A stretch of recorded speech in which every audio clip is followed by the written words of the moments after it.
হঠাৎ করে তৃণমূলে নয়,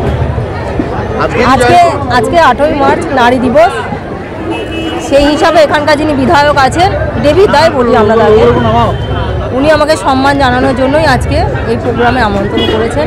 আমি এখানে এসেছি।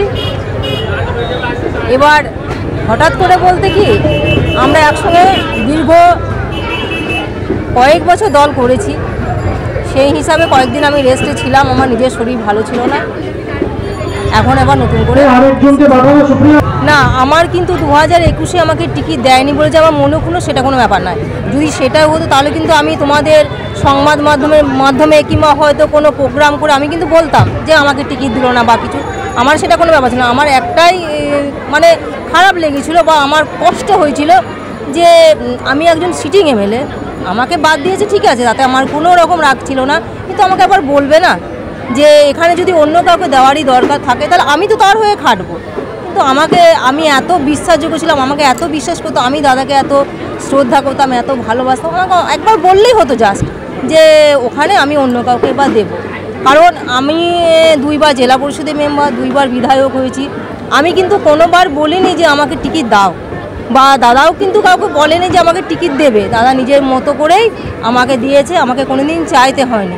কিন্তু সেইবার এমন কি হলো, আমি কি এমন অন্যায়টা করেছিলাম যে আমাকে আবার বলার প্রয়োজন মনে করলো না? আমি ইনঅ্যাক্টিভ ছিলাম, আমার শরীর ভালো ছিল না, 1 নম্বর কথা। আর দ্বিতীয়ত এলাকার মানুষ আমাকে চাইছে আর মানে অনেকে বলেছে যারা আমার সঙ্গে রাজনীতিটা করেছে, তারা বলেছে যে না তুমি এসো, তুমি এলে আমাদের ভালো হবে। এলাকার উন্নয়ন আমি এতদিন বিরোধী ছিলাম, আমি যতটুকু পেরেছি করেছি। এখন সরকারি দলে এসেছি, যদি আবার সেই সুযোগ পাই আগামী দিনে আমি করার চেষ্টা করব যাতে আমাদের বনগাঁ ব্লক আরও ভালো জায়গায়। দেখুন, আমরা তো কোনোদিন অন্য জেলা নিয়ে ভাবিনি, আর আমি কোনোদিন অন্য জেলার লোকদেরকে নিয়েও রাজনীতিটা করিনি। আমি যখনই করেছি আমার নিজের জেলায় যারা আছে তাদের সঙ্গে করেছি।